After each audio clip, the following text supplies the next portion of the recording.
오늘 하나님께서 우리에게 주신 말씀은 요한복음 14장 11절에서 17절까지 말씀 우리 같이 보겠습니다. 요한복음 14장 11절에서 17절까지 말씀 우리 한 목소리로 같이 읽겠습니다. 내가 아버지 안에 거하고 아버지께서 내 안에 계심을 믿으라. 그렇지 못하겠거든 행하는 그 일로 말미암아 나를 믿으라. 내가 진실로 진실로 너에게 이르노니 나를 믿는 자는 내가 하는 일을 그도 할 것이요 또한 그보다 큰 일도 하리니 이는 내가 아버지께로 감이라. 너희가 내 이름으로 무엇을 구하든지 내가 행하리니 이는 아버지로 하여금 아들로 말미암아 영광을 받으시게 하려 함이라. 내 이름으로 무엇이든지 내게 구하면 내가 행하리라. 너희가 나를 사랑하면 나의 계명을 지키리라. 내가 아버지께 구하겠으니 그가 또 다른 보혜사를 너에게 주사 영원토록 너희와 함께 있게 하리니 그는 진리의 영이라. 세상은 능히 그를 받지 못하나니 이는 그를 보지도 못하고 알지도 못함이라.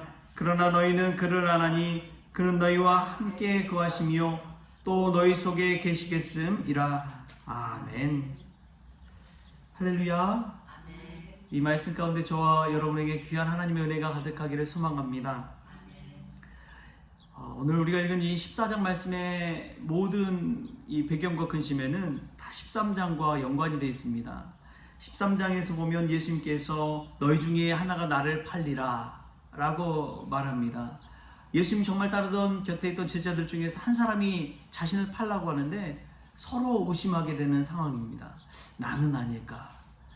그러고 나서 또 베드로가 자신을 부인할 것이라고 예수님께서 이야기합니다.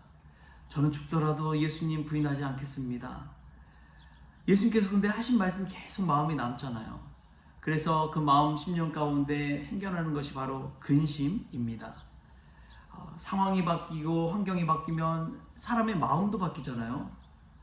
기분 좋을 때는 막 웃지만 안 좋은 일이 생기면은 마음에 슬픔이 가득한 것이 사람입니다. 그래서 14장 1절에 우리 주님께서 너희는 마음에 근심하지 말라. 하나님을 믿으니 또 나를 믿으라. 인생에 근심이 닥쳤을 때 우리 주님께서 우리에게 하신 말씀은 나를 믿으라 라는 것입니다. 나를 믿으라. 오늘 우리가 읽은 이 11절 말씀에서도 똑같이 예수님은 한 번 더 그 말씀을 반복하고 있습니다. 11절 말씀 우리 같이 한번 읽겠습니다. 내가 아버지 안에 거하고 아버지께서 내 안에 계심을 믿으라. 그렇지 못하겠거든 행하는 그 일로 말미암아 나를 믿으라. 예수님께서 믿음을 강조하고 있는 것을 우리가 볼 수가 있습니다. 근심하지 말고 나를 믿으라는 거예요. 나를 믿을 때 마음의 근심이 떠나가고 참 평안이 임한다는 것입니다. 근데 근심이 우리가 믿는다고 해서 그냥 호련히 사라집니까? 눈 뜨면은 또다시 근심이 밀려오지요.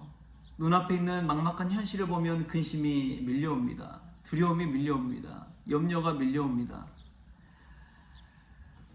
그때 우리가 해야 할 것은 눈을 감고 하나님 앞에 기도하는 것인 줄 믿습니다. 기도가 힘이 있는 것이 그것이에요. 기도할 때 예수 그리스도의 믿음 가운데 나아갈 수가 있습니다. 눈을 감을 때 십자가에 달리신 나를 위해 죽으신 예수 그리스도가 보입니다. 기도할 때나마 잠깐이라도 근심, 걱정, 염려가 떠나갑니다. 기도할 때에 그 근심을 버틸 수 있는 힘을 얻게 됩니다. 기도할 때에 세상이 막막한 현실 가운데서 살아갈 소망을 발견하기 때문에 그렇습니다. 사랑하는 성도 여러분, 기도하십시오. 염려와 근심과 걱정이 떠나갈 줄 믿습니다.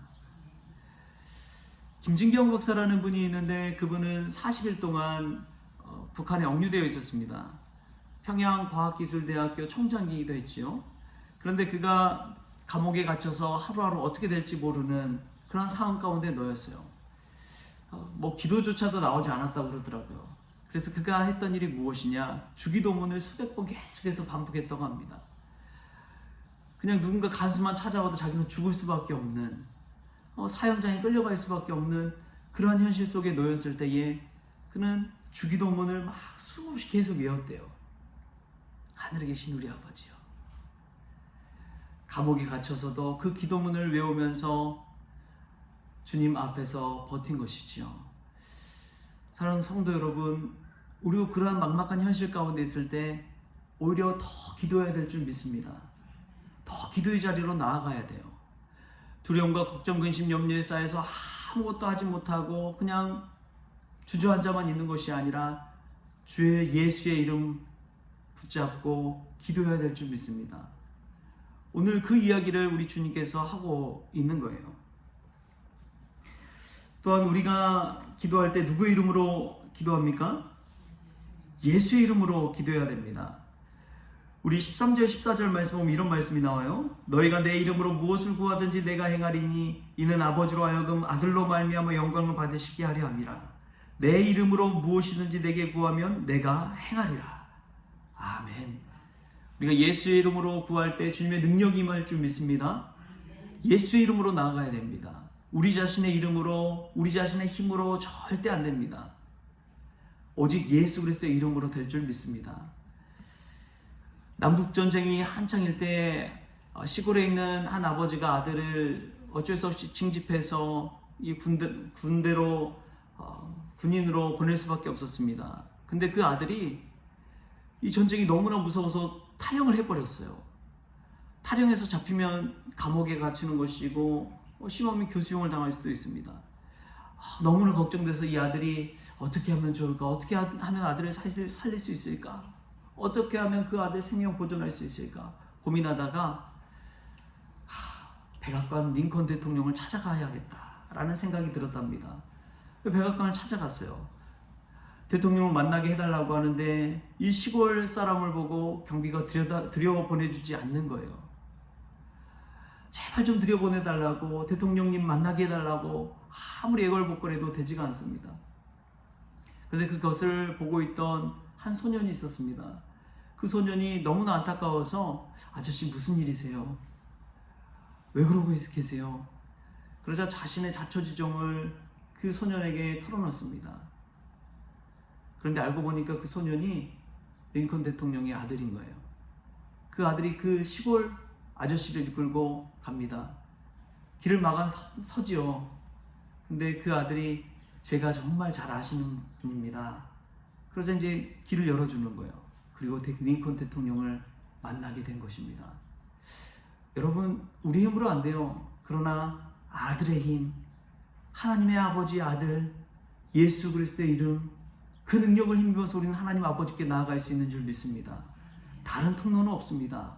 오직 그 아들의 힘을 빌어서 나아갈 수가 있는 것이죠. 그때 우리 앞길에 있는 많은 문제들의 해결함 받는 것을 보게 됩니다. 그래서 참 중요한 게 있어요. 예수님은 꼭 말씀에 단서를 붙입니다. 우리가 그 이 단서에 주목할 필요가 있어요. 그것은 15절 말씀이에요. 15절 말씀 같이 한번 읽어볼까요? 시작. 너희가 나를 사랑하면 나의 계명을 지키리라. 너희가 나를 사랑하면 나의 계명을 지키리라. 여러분 14절 말 보면은 만사 형통할 것 같죠? 다 이루어질 것 같죠? 그러나 예수님께서는 15절에 단서를 붙입니다. 너희가 나를 사랑하면 나의 계명을 지키리라. 예수님을 사랑하는 그 마음으로 예수님의 이름으로 간구할 때 주님께서 들어주신다는 거예요. 예수님의 계명을 지키며 살아갈 때 그때 예수의 이름으로 간구하면 무엇이든지 들어준다는 거예요. 무슨 말이냐? 우리가 신앙생활 하면서 오해할 때가 있습니다. 나를 위해서 기도하는 경우가 얼마나 많습니까? 나를 위해서 부르짖는 때가 얼마나 많습니까? 그러나 예수님은 예수님을 위하여 기도하라고 이야기합니다. 예수님의 이름 받들어 기도하라고 이야기하고 있습니다.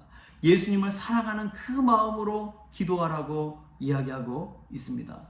여러분, 이것이 목적입니다. 나를 위한 성공, 나를 위한 기도. 왜 응답받지 않는지 성경은 너의 욕심 때문에 그렇지 않느냐라고 이야기합니다. 그래서 진실로 구원받고 응답받는 기도를 볼 때에 예수님의 이름을 위해서, 예수님의 계명을 위해서, 예수님께 영광 돌리기 위해서 여러분 기도할 때 꼭 그 원칙과 목표를 기억하십시오. 기도할 때에 예수님을 위해 기도하십시오. 주의 영광을 위해 기도하십시오. 주님을 위해서라도 목숨 살려주십시오. 주님을 위해서라도 이 일 꼭 이루어 주십시오. 내가 주의 영광을 위해서 간구합니다. 주의 이름 받들어 간구합니다. 여러분, 이러한 마음가짐과 이러한 목표를 가지고 기도할 때 우리 주님께서 내 이름으로 무엇이든지 내게 구하면 내가 행하리라. 할렐루야. 우리가 예수님을 사랑하는 그 마음으로 기도하고 예수님의 이름 받들어 기도할 때 우리의 삶 가운데 우리 주님께서 무엇이든지 행하여 주실 줄 믿습니다. 그 믿음 가지고 오늘 기도하고 그럴 때 근심과 걱정과 염려가 떠나가는 그네를 맛보는 복된 새벽이 될 수 있기를 주신 예수님의 이름으로 축원합니다. 기도하겠습니다. 주신 하나님 감사합니다. 오늘도 우리보다 먼저 우리를 사랑해 주신 예수 그리스도, 그 주님의 사랑에 힘입어 기도의 자리에 나왔습니다. 그 예수님의 이름 받들어 기도하며 나아갑니다. 주님, 응답하여 주시옵소서. 예수님의 영광을 위해 쓰임받는 이 간구와 부르짖음에 귀 기울여 주시옵소서. 주님, 한 생명 한 생명을 살려주시고 주님께로 인도하게 하시며 그 생명 통해서 주님 영광 받아 주시옵소서. 주님께서 고쳐주시고 싸매주시고 치료하여 주시옵소서. 무엇보다도 근심될 때에 예수 이름 받들어 기도하게 하여 주시고 예수님 믿음으로 말미암아 마음에 평안이 임할 수 있도록 주여 도와 주옵소서. 감사하며 예수님의 이름으로 기도하옵나이다. 아멘. 우리 주기도문으로 오늘 새벽 기도를 마치겠습니다. 하늘에 계신 우리 아버지여, 이름이 거룩히 여김을 받으시오며 나라가 임하시오며 뜻이 하늘에서 이루어진 것 같이 땅에서도 이루어지이다. 오늘 우리에게 일용할 양식을 주시옵고 우리가 우리에게 죄 지은 자를 사하여 준 것 같이 우리 죄를 사하여 주시옵고 우리를 시험에 들게 하지 마시옵고 다만 악에서 구하시옵소서. 나라와 권세와 영광이 아버지께 영원히 있사옵나이다. 아멘.